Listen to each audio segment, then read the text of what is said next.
Halo Sobat UGM Channel, balik lagi sama Pelangi pastinya di podcast. Nah sekarang kita mau bahas dan bincang-bincang tentang Simaster. Pasti teman-teman udah gak asing kan Simaster? Kita sebagai mahasiswa sering banget berhubungan dengan Simaster untuk absen, ngeliat jadwal, dan lain-lain. Nah sekarang Pelangi udah sama salah satu narasumber dari DTI, mungkin kita langsung aja sapa-sapaan. Selamat pagi Bapak. Selamat pagi. Oke, kayaknya boleh kenalan dulu Pak ke teman-teman yang nonton nih. Baik, terima kasih.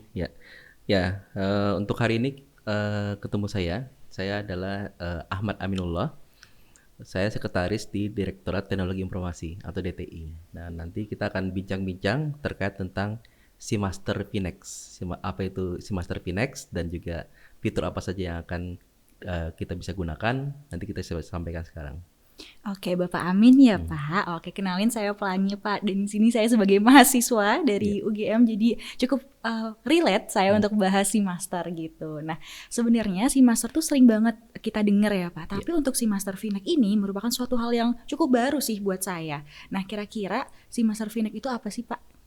Baik, terima kasih. Jadi Simaster Finex itu adalah turunan dari Simaster. Simaster sendiri merupakan website ataupun sistem informasi yang bisa diakses untuk berbagai macam kebutuhan di Sivitas Akademika. Jadi semua sudah ada di dalam Simaster dan juga dalam terintegrasi. Nah, kemudian apa itu Finex dan juga apa itu perbedaannya dengan Simaster yang ada sekarang? Simaster yang ada sekarang itu tetap digunakan nantinya dalam versi web dan juga versi mobile. Kemudian apa perbedaan yang sekarang di launching? Yang pertama yang sudah ada di Play Store maupun di App Store di iOS maupun di Android itu adalah Simaster Finex versi mobile. Nah, terus apa perbedaannya dengan Simaster mobile yang sudah ada di dalam Play Store maupun App Store? Simaster Finex versi mobile yang ini perbedaannya adalah dia merupakan native mobile, baik native untuk Android maupun native untuk iOS. Apa itu perbedaan native dan juga bukan native? Yang sekarang ini versi mobile Simaster yang sekarang itu hanya ada dua bagian. Yang pertama adalah web view, yang ada menu yang banyak itu, yang ada menunya banyak, itu adalah web view. Kemudian yang native-nya baru ada di dalam yang gambar sidik jari. Di mana untuk QR code, untuk presensi dan macam-macam, native-nya baru itu. Nah, kemudian sekarang untuk Finex ini kita berusaha untuk mencari fitur-fitur apa saja yang dibutuhkan sangat urgent kita tampilkan dalam bentuk native mobile. Lalu apa perbedaan mobile web view dan juga mobile native? Kalau mobile web view itu tidak perlu pakai aplikasi Simaster, cukup dibuka di dalam web browser di versi mobile, itu bisa dibuka. Namun perbedaannya harus login dulu gitu ya. Tapi kalau dalam Simaster mobile itu tidak perlu login. Perbedaan cuma itu. Tapi untuk tampilannya semua sama. Jadi misalkan mau buka perkuliahan, mau buka nilai dan lain-lain, itu sebenarnya tampilan web yang dibungkus dalam bentuk mobile. Oke. Nah, kemudian apa ini perbedaan dengan yang versi Simaster Finex versi mobile-nya adalah kita sudah tidak menggunakan web view lagi. Semua tampilan itu native mobile. Contoh misalkan yang sudah ada sekarang adalah jumlah SKS yang sudah ditempuh. Baru buka dashboardnya itu langsung muncul. Oke. Jadi langsung muncul jumlah SKS yang sudah ditempuh. Nah, tapi IPK-nya kami sembunyikan. Kenapa? Karena IPK itu bagi mahasiswa adalah sarip ya. Aduh, setuju Pak. Suku, agama, ras, dan juga IP. Sangat dirahasiakan. Oke. Makanya kalau pas buka versi mobile native-nya itu harus klik dulu bagian nilainya dan itu tidak terlihat jelas juga. Tapi bisa terlihat untuk yang pribadi lah, bukan dilihat orang banyak gitu. Oke. Mungkin itu sedikit. Mungkin nanti detailnya bisa ditanya lagi. Oke, wah cukup banyak banget sih ya Pak tadi. Menarik banget nih peluncuran Simaster Finex ini karena di Simaster yang saya pakai sekarang terbatas mungkin ya Pak untuk fitur-fiturnya. Sudah banyak tapi mungkin banyak yang Lebih lengkap sebenarnya. lebih lengkap ya Pak. Sebenarnya Gimana tuh? Simaster yang sekarang itu lebih lengkap daripada yang Finex. Oke. Karena dia web view, menampilkan semua yang ada di web ke dalam mobile. Oke. Sementara itu, tapi Phoenix-nya akan berkembang terus. Oke. Tetapi arahnya tidak akan menampilkan semua dalam web. Karena semua dalam web kadang juga kita tidak butuhkan dalam bentuk mobile. I see, benar juga Kadang sih, kita Pak. butuhkan harus dibuka di laptop karena tampilannya lebih lebar. Tapi kalau di HP itu adalah yang dibutuhkan saat kita mobile. Saat kita perjalanan, saat kita tidak berhadapan dengan laptop, maka itu kita kita buka dengan mudah. Tujuannya itu. Apakah itu juga jadi salah satu hal yang melatar belakangi peluncuran dari si Master Phoenix itu, Pak? Ya, betul. Oke. Jadi dengan adanya si Master Phoenix versi mobile itu untuk memudahkan penggunaan. Karena kita sekarang udah zamannya semuanya aktivitas secara mobile. Tapi tetap dibutuhkan yang versi web.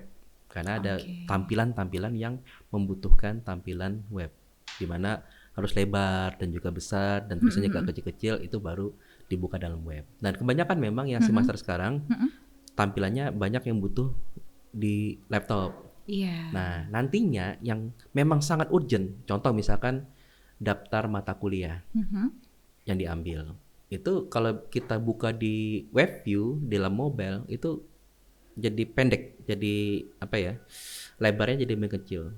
Kita butuh dibuka dalam bentuk desktop. Nah, tapi dengan adanya ini kita bisa optimize tampilan, dan optimize tampilan nanti kita bisa memaksakan untuk bisa ditampilkan dalam bentuk mobile.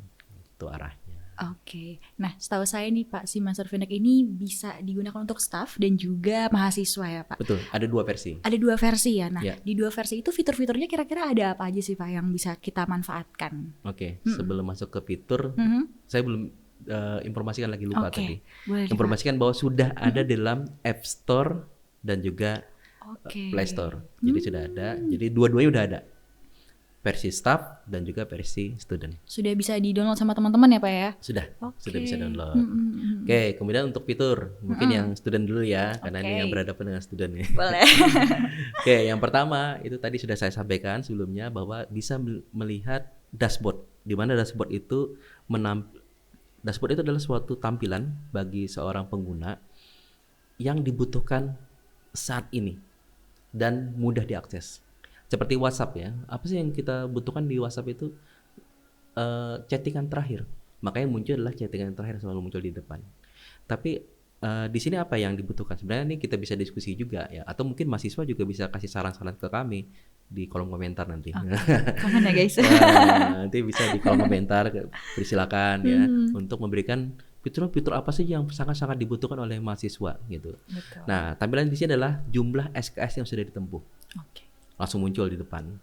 Kemudian di sebelah kanannya ada tombol untuk menampilkan detailing, history, mulai dari IPK. Nah, ini rahasia ya IPK ya. Makanya harus diklik dulu baru bisa muncul. Nanti kalau misalkan IPK dimunculkan dari awal, sebenarnya rancangan awal tuh IPK muncul di depan itu. Waduh, bahaya sih itu Pak.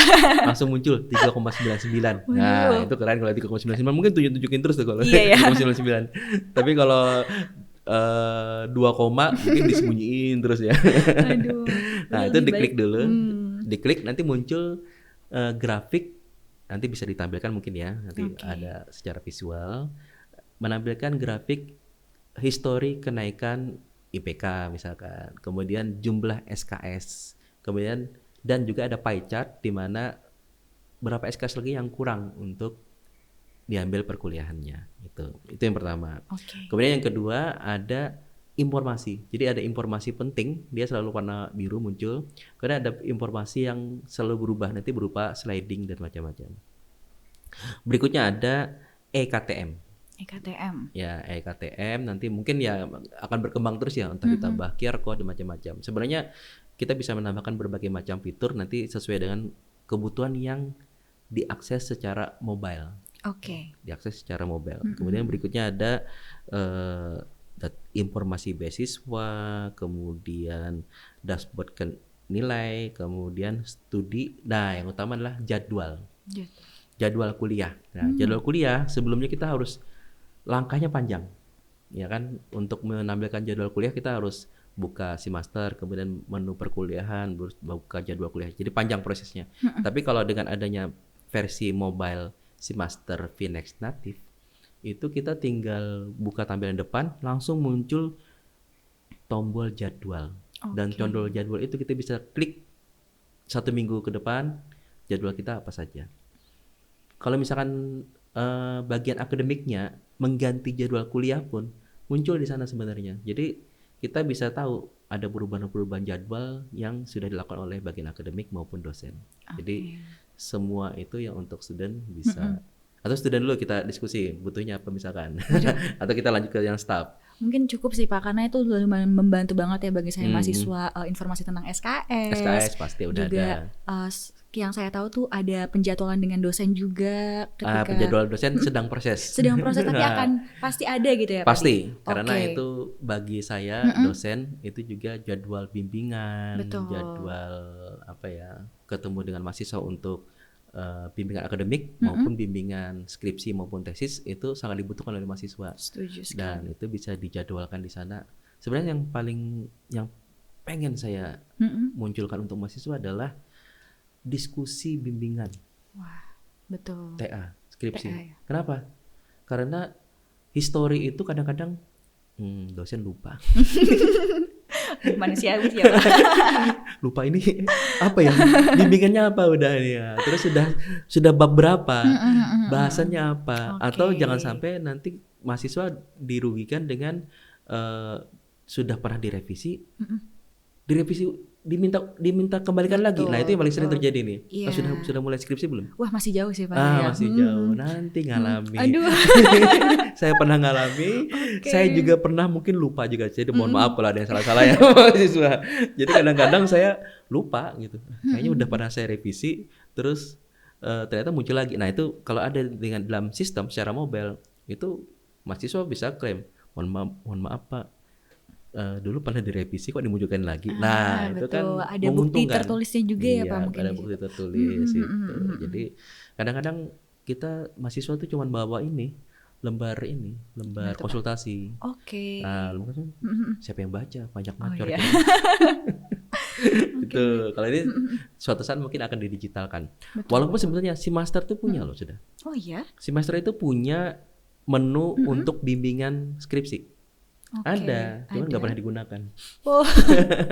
Nah, nanti mungkin kayak ada series mungkin si master komplit.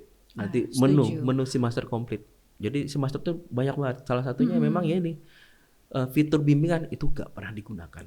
Nggak pernah digunakan ya Pak. Nggak pernah digunakan. Oke, mungkin bakal dibangkitkan kembali di si master Finex atau nanti mungkin kita sosialisasikan terkait tentang yang sudah ada apa saja. Gitu. Oke. Mungkin bisa dilanjut Kak ke fitur-fitur yang untuk dosen tadi. Untuk Pak. dosen, oke. Dosen ini yang sangat penting adalah versi capaian apa ya, publikasi gitu. Jadi untuk yang di dosen itu, mohon maaf ini saya kalau yang dosen karena lumayan banyak ya. Kalau mahasiswa saya lumayan hafal ya. Tapi kalau yang dosen ini ada beberapa fitur. Salah satunya adalah kalau kita buka, kita langsung bisa muncul istilahnya apa nih ya? Kalau di sini, sebenarnya sih itu sih angka kredit ya. Kalau di sini estimasi angka kredit. Oke. Jadi di depan itu langsung muncul estimasi angka kredit dari dosen. Ya, wah ini kalau nanti contohnya yang punya saya janganlah. Terbongkar gitu ya. Estimasi angka kreditnya masih rendah. Kemudian juga bisa menampilkan kegiatan tridharma dari dosen. Dari jumlah publikasi, jumlah penelitian, jumlah pengabdian masyarakatnya bisa dimunculkan di sana. Kemudian di sini juga ada informasi terkait tentang informasi UGM dalam bentuk hampir sama dengan yang punya mahasiswa, tapi mungkin ini akan dispesifikkan untuk staf maupun untuk dosen. Kalau staf nanti juga ada perbedaan sedikit tampilannya. Jadi memang dia otomatis login langsung menampilkan sesuai dengan user yang menggunakan gitu. Kemudian di dalam fitur yang dosen ataupun di staf itu adalah jadwal kegiatan. Misal dengan staf itu misalkan rapat. Itu kegiatan kami memang tiap hari rapat mungkin ya. Jadi ada rapat, tapi kalau untuk dosen nanti muncul jadwal kuliah. Jadi jadwal kuliah yang tadi di mahasiswa tadi muncul, di dosen juga muncul jadwal kuliahnya. Dan kami bisa sebelum 1 hari sebelumnya itu bisa muncul jadwal untuk besok. Jadi kita bisa lihat oh ternyata jadwal ini, dan di situ muncul dari mulai jadwal, jamnya sampai ruangannya juga muncul. Kalau sebelumnya kita harus buka dulu menu dan macam-macam baru sampai sini, tapi kalau di dalam versi mobile Finex ini kita bisa menampilkan langsung jadwal dan juga ruangannya bahkan. Jadi kalau bagi saya paling sering nanya sama bagian akademik, ruangan saya di mana gitu. Karena saya sering nggak hafal atau ruangannya dipindah. Oh, jadi betul, kalau ruangannya betul. dipindah, ternyata ada perkuliahan lain. Misal yang paling sering itu kan kalau perkuliahannya itu saya pindah jadwal, reschedule. Betul, Pasti betul. saya beda itu nomor ruangannya. Itu pasti saya nanya. Tapi kalau sekarang dengan adanya sistem mobile ini, kita langsung buka di dashboard depan sudah muncul. Udah muncul ya, Pak? Udah muncul. Jadi yang perkuliahan yang akan datang dan perkuliahan yang paling mendekati dan juga perkuliahan yang akan datang. Bahkan nanti bisa ganti tanggal pun bisa. Oke. Jadwal rapat juga bisa muncul di sana juga. Nah, itu bagian yang sangat penting bagi dosen.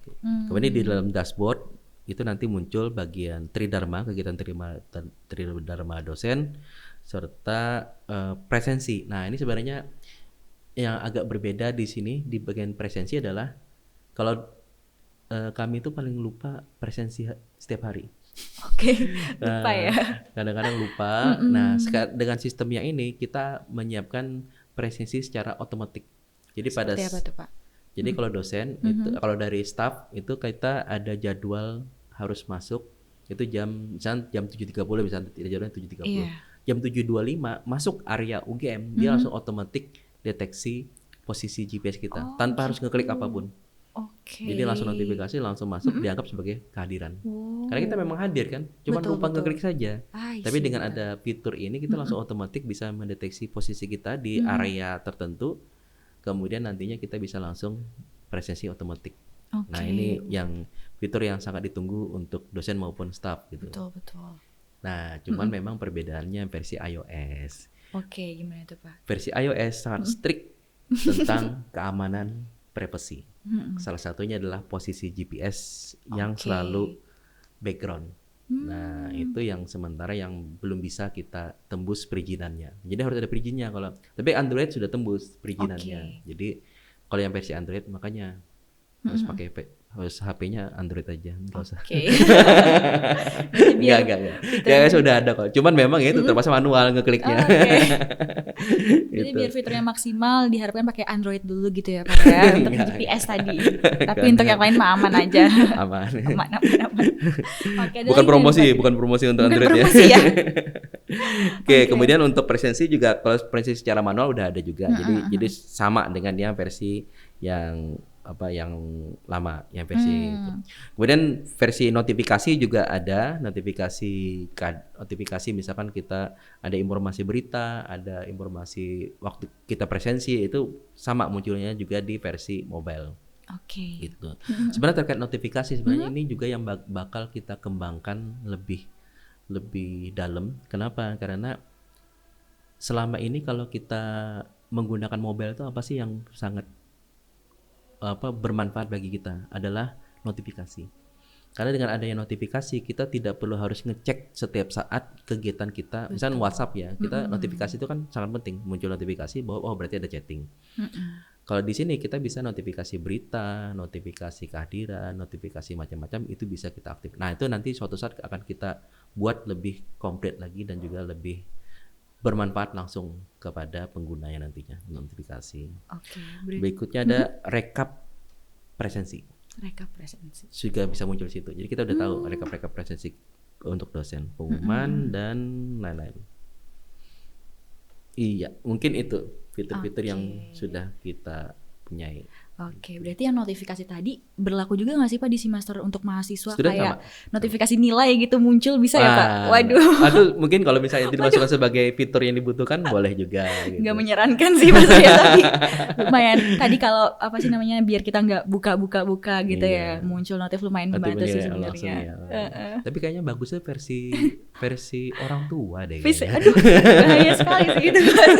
Saya nggak berani ngasih tahu kalau ada aplikasi ini kayaknya. versi orang tua itu cocok itu. Wah, itu ide yang bagus itu, notifikasi nilai ke orang tua gitu. Waduh. Nah, itu. Ini saya bisa dirujak ini Pak. Ya semoga nilainya bagus terus kan sekarang nanti. Amin, iya sih. Jadi wah bangga terus Bener, guru bener, bener. orang tuanya. Iya, Gak sia-sia nih bayar UKT. Oke, boleh deh Pak dibuat ya Pak. Oke, banyak banget ya Pak fitur-fitur tadi untuk dosen, staf maupun mahasiswa cukup ini membantu, sederhana dan juga yang GPS tadi akurat gitu ya Iya, Pak. iya. Mungkin harapannya dari Bapak sendiri ketika fitur-fiturnya sudah berkembang terus, kira-kira untuk mahasiswa dan staf itu apa yang diharapkan dari Iya. peluncuran aplikasi ini? Oke, terima kasih. Kata kunci cuma satu, kemudahan. Kemudian. Jadi kalau aplikasi bukan mempermudah kita, mending nggak usah ada aplikasi. Gitu. Benar Jadi, juga ya. utamanya adalah kemudahan. Nah, kalau misalkan nanti ini sudah dianggap mudah, fitur apa saja lagi yang dibutuhkan? Fitur apa saja lagi yang dibutuhkan? Ya, semoga nantinya kita bisa memenuhi semua permintaan. Karena ini sekarang udah zamannya native mobile, Betul. sudah nggak web view lagi. Kalau web view itu ya sama dengan kita buka browser. Native mobile itu adalah bedanya. Saya ketinggalan tadi lupa Oke. tentang native mobile itu satu. Boleh Pak. Bahwa native mobile perbedaannya adalah tombol-tombol, warna, komponen apapun sudah ada dalam lokal, sudah dalam lokal HP. Tapi kalau web view itu tombol-tombol, komponen, warna dan macam-macam, bahkan image-image kecil-kecil itu harus di-load semua ke dalam browser. Oke. Itu bedanya. Jadi kalau kita membuka native dengan web view, makanya lebih berat web view dibanding native. Kenapa? Native itu hanya narik data, hanya narik konten, hanya narik tulisan, yang penting saja, isinya saja. Tapi kalau web view semua ditarik, termasuk image yang kecil-kecil, termasuk tombol dan macam-macam. Itulah bedanya web view dan juga native. Oke. Gitu teman-teman semua. Nah, kira-kira ada pesan-pesan gak nih buat sobat mahasiswa nanti Pak? Pesan-pesannya ya semoga nanti banyak masukan yang bisa bermanfaat, baik bagi mahasiswa, baik bagi staf, bagi dosen, dan kami akan semoga bisa nantinya bisa memenuhi semua kebutuhan. Kembali lagi tadi intinya dari programnya adalah untuk kemudahan bagi user kita semua. Oke. Gitu dari saya. Oke, mungkin teman-teman yang punya saran bisa langsung komen aja kali ya Pak ya di video kita di bawah ini. Apapun yang teman-teman pengen, inovasi yang kalian pengen adakan di Seamaster, boleh banget di-sharing ke kita. Siapa tahu nanti langsung tuh dilaksanakan sama tim DTI nanti. Tim DTI. Iya, oke. Gitu aja sih Pak kali ya pertanyaannya. Boleh kita minum dulu kali ya Pak ya? Udah Baik. ngobrol banyak ini. Terima kasih. Oke, silakan.